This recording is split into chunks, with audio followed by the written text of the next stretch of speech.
ये तालाबंदी और धरना प्रदर्शन से समाधान नहीं हो सकता। सहानुभूति को कमजोरी समझेंगे तो सरकार पूरी सख्ती के साथ कार्रवाई करेगी। सीओ नहीं रहेंगे, वीडियो को मैं प्रभार दे रहा हूँ। जो भौकाल बना के, दहशत बना के बिहार के अंदर अराजकता उत्पन्न करते थे, अब यह सरकार डबल इंजन की सरकार सरोकार से चलेगी। ऐसे लोगों पर स्पष्टीकरण लेते हुए निलंबित करने का भी कार्रवाई शुरू कर दूंगा। नमस्कार, संतोष की रिपोर्ट में आप सबों का स्वागत है। और आज हम संतोष की रिपोर्ट में बात बिहार सरकार के उस मंत्री की कर रहे हैं जो इस बार सबसे ज्यादा चर्चा में रहे। सही पकड़े हैं, हम बात विजय सिन्हा की कर रहे हैं, भूमि सुधार मंत्री। मंत्री जी फिर से एक बार परेशानी में हैं। वजह, बिहार के सभी सीईओ हड़ताल पर चले गए। मंत्री जी इस हड़ताल की खबर के बाद ऑफिस से बाहर है। तत्काल सभी वीडियो को चार्ज उन्होंने दिलवा दिया है, वीडियो को चार्ज दिलवाइए। लेकिन बड़ी बात यह है, इस बार सीईओ जो उन पर आरोप लगा रहा है वो आरोप बड़ा गंभीर है और स्वाभाविक आरोप है। तो उस आरोप में कुछ ऐसा नहीं है जिसमें लगे कि सीईओ कुछ और बात कर रहा है। हुआ क्या है, पिछले महीने हड़ताल पर ये लोग थे, डीसीएलआर के पद को लेकर हड़ताल पर सब लोग एक प्लेटफॉर्म पर आ गए थे। सरकार ने कह दिया कि हाँ ठीक है, डीसीएलआर कर देंगे। और इस समझौते के बाद नेक्स्ट कैबिनेट में डीसीएलआर के पदों को बदल दिया। लोग अनुमंडल अपर मतलब भूमि सुधार मतलब डीसीएलआर से एक पद अपग्रेड करके और डीसीएलआर के पद को ये कर दिया। भाई, इन लोगों को जो प्रमोशन मिलना था, जिस पद पर मिलना था डीसीएलआर के पद पर, वो आप एक नई व्यवस्था कर दी। तो जब मंत्री जी की बात अपने विभाग में नहीं चल रही है, जब मंत्री जी की बात विभाग का ऑफिसर सुनने को तैयार नहीं है, तो फिर इस समझौता का मतलब क्या रह गया? इसी बात को लेकर जो है संघ और मंत्री जी आमने सामने। और इस बार मंत्री जी कह रहे हैं कि सवाल ही नहीं है, बैकफुट पर आने का कोई सवाल ही नहीं है। वैसे मंत्री जी कोई पहली बार नहीं है बैकफुट पर आए हैं, लगातार आते रहते हैं। जब सिचुएशन के अनुसार अपने आप को संभालते रहते हैं। सिचुएशन थोड़ा अनुकूल हुआ तो ठीक है, सिचुएशन में थोड़ा टाइट हुआ तो फिर बैकफुट पर आ जाते हैं। अच्छी है अच्छी बात है, मंत्री को ऐसा ही रहना ही चाहिए। भाई, ये भी तो उन्हीं का घर का बच्चा है ना, बच्चा उन्हीं के विभाग के अधीनस्थ कर्मचारी पदाधिकारी। राजस्व कर्मचारी महीनों से हड़ताल पे, महीना पूर्णे जा रहा है और वो भी अपने जिस डिमांड को लेकर हड़ताल पे है, पहले से कामकाज प्रभावित था। अभी ये जाने के बाद और प्रभावित होगा। जनगणना का काम शुरू होना है। जनगणना का नोडल पदाधिकारी नीचे स्तर पर सीईओ ही है, वो एक अलग समस्या है। मतलब बहुत सारी चीजें ऐसी हैं जो चीजें सरकार को असहज कर रही है। और उस असहजता में सरकार वार्ता के बावजूद भी, समझौता के बावजूद भी उन बातों तक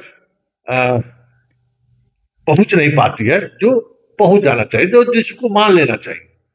भाई, जिस समय में ये कैडर बना था, उस समय में उस कैडर का तो एक चार्म तो ये था ही ना कि हमारा प्रमोशन एवेन्यूज है, हम प्रमोशन होके आगे बढ़ेंगे।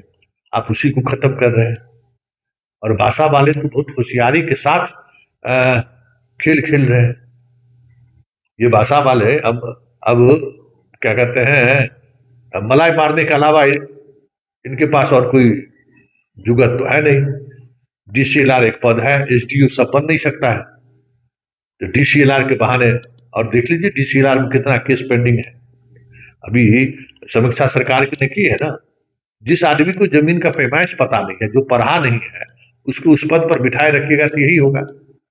तो लॉबी है, लॉबी में मजबूत है तो वो अपने पद पर बना हुआ है। लेकिन इन तमाम परिस्थिति के बावजूद भी मंत्री जी जो आप कह रहे हैं उसका भी महत्व है।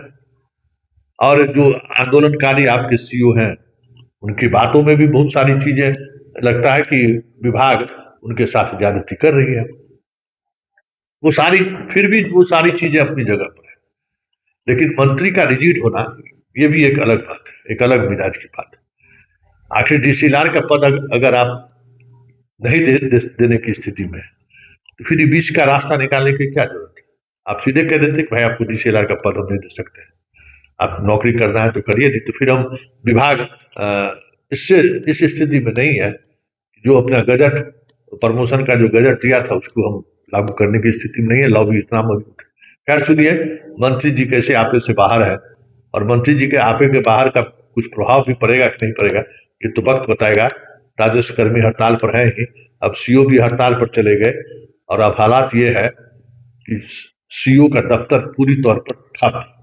BDO को चार्ज देने से थोड़ी कुछ काम हो जाएगा। अंचल कार्यालय है, उसमें काम काज ठप है और कर्मचारी पिछले कई दिनों से हड़ताल पर है। CO भी हड़ताल पे गए थे, फिर आज से चले गए। क्या कोई अल्टीमेटम दीजिएगा उन्हें कि इतनी जल्दी हड़ताल तो नहीं? मंत्री जी, उसी में एक सवाल और जोड़ लीजिए, कहीं कैडर का घालमेल तो नहीं है? एक एक जगह पर दो दो कैडर के लोगों को लगाया गया है, ऐसा भी नहीं है जिसके चलते असंतोष बढ़ रहा है?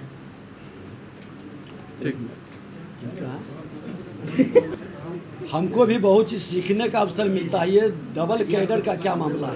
ये कैडर कहीं जिला लेवल पर डबल कैडर को तैयार भाषा वाले को भी लगा दिया गया है, आपके कैडर के लोग। देखिए, मैं एक चीज स्पष्ट कर देता हूँ, हमारे अंचलाधिकारी का जो पद है, नियम के तहत उनका जो प्रमोशन हो करके उस पद पर जाते हैं। सदन में भी देखिए, हमने ये सचिंदर जी का प्रश्न पर हमने स्पष्ट कहा था कि आपके विभागीय अधिसूचना 904 दिनांक 27/9/2025 द्वारा राजस्व सेवा के अंचल अधिकारी एवं समकक्ष के पदाधिकारियों की धारित योग्यता, अहर्ता, वरीयता, कालावधि, चारित्रिक इत्यादि को दृष्टिगत रखते हुए और अस्थायी व्यवस्था के तहत प्रोन्नति के पदानुक्रम में विहित वेतनमान के साथ भूमि सुधार उप समाहर्ता एवं समकक्ष संप्रति अनुमंडल राजस्व पदाधिकारी एवं समकक्ष पद पर कुल 56 पदाधिकारियों को कार्यकारी प्रभार प्रदान किया गया। स्पष्ट है, इसमें कहीं कोई नियम के अनुसार जो उनका प्रमोशन है वो तो DCLR किया, उसके ऊपर के भी पद पर जा सकते हैं। लेकिन काम का अधिकार उनको दिया नहीं जा रहा है सर। काम का अधिकार भी नियम के तहत मिलेगा। कब तक हड़ताल आप लोग खत्म करा लेंगे? कोई मतलब अल्टीमेटम आप लोग दीजिएगा सर, क्योंकि देखिए काम काज पूरे बिहार में कहीं नहीं कुछ हो रहा है। नहीं, आपने जैसे भी कहा कि हम हटाएंगे, तो ये काम काज की वैकल्पिक व्यवस्था भी हम लोग बना लिए हैं। समय रहते हमारी सहानुभूति है, हमारे विभाग के सदस्य हैं, लेकिन सहानुभूति को कमजोरी समझेंगे तो सरकार पूरी सख्ती के साथ कार्रवाई करेगी। आप कह रहे हैं सर साजिश की जा रही है हड़ताल। देखिए, साजिश करने वाले जो भूमाफिया है या इससे जुड़े मानसिकता के लोग हैं, वैसे लोग को अफसोस होगा, क्योंकि इससे हम प्रभावित नहीं होंगे। जो संकल्प बिहार की जनता के जनादेश, इतने बड़े जनादेश के सम्मान के लिए NDA सरकार ने उठाई है, उस जनादेश का सम्मान कराने के लिए जो भी कीमत अदा करना पड़ेगा वह कीमत अदा करेंगे। नहीं लौटेंगे तो हम अस्थाई बहाली की भी व्यवस्था का विकल्प को खुला रखेंगे। कब तक इंतजार करेंगे? मैंने तो इंतजार की घड़ी हमने समाप्त कर दी है। बिहार के मुख्यमंत्री जी का कल से समृद्धि यात्रा शुरुआत है। अगर जो नहीं लौटे तो मैं उनका निलंबन शुरू कर दूंगा, वहाँ वैकल्पिक व्यवस्था बनाना शुरू कर दूंगा। मार्च तक का सर आपने समय दिया था। विरोधी हूँ कि ये तालाबंदी और धरना प्रदर्शन से समाधान नहीं हो सकता। संवाद से समाधान होगा। और जो लोग भवकाल बनाना चाहते हैं तो भवकाल बनाने वाले को हम स्वीकार नहीं कर सकते, सरकार स्वीकार नहीं कर सकती। भवकाल से भय पैदा करने के प्रयास करने वाले को मैं सावधान कर देना चाहता हूं कि चला गया हुआ युग जो भवकाल बना के, दहशत बना के बिहार के अंदर अराजकता उत्पन्न करते थे। अब यह सरकार, डबल इंजन की सरकार, सरोकार से चलेगी और सरोकार समाधान करती है। सरोकार सबका साथ सबके विकास के भाव को लेके चलती है। तो जो सरोकार में सहयोग करेंगे हम उनका सम्मान करेंगे। ऐसे लोगों के साथ ये हमारे 100 दिन की उपलब्धि है जब से हमने विभाग में बैठा है। और इसी तरह से मैं खनन विभाग का भी 100 दिन की उपलब्धि बताऊंगा और नगर विकास का भी मैं डिटेल में बताएंगे। अब इसके अलावे आपके मन के अंदर कुछ लोग परिमार्जन का समय दिया था, 40 लाख परिमार्जन है, जिसमें छोटा छोटा नाम की गलती, पिता के नाम का गलती, पता का गलती, खाता खसरा एराजी का गलती। अगर जो 46 लाख आवेदन है 40 लाख का समाधान हो जाएगा तो आप समझिए कि हमारा जो केंद्र और राज्य की अनुदान का है उसका लाभ मिलेगा। उसके संदर्भ में हमारे प्रधान सचिव और कृषि विभाग के देखिए क्या लाभ होता है, सिर्फ परिमार्जन से और दाखिल खारिज होने से क्या लाभ मिलता है ये लोग आपको बता देंगे। सर एक सवाल ऐसा है, सीएम जाएंगे, अगर उन जिलों में सीओ नहीं रहेंगे और उन जगहों पर नहीं रहेंगे तो कार्रवाई तुरंत कर देंगे? सीओ नहीं रहेंगे, बीडीओ को मैं प्रभार दे रहा हूं और ऐसे लोगों पर स्पष्टीकरण लेते हुए निलंबित करने का भी कार्रवाई शुरू कर दूंगा। क्या विकल्प मिलेगा? आप एक मिनट पहले पूरी बात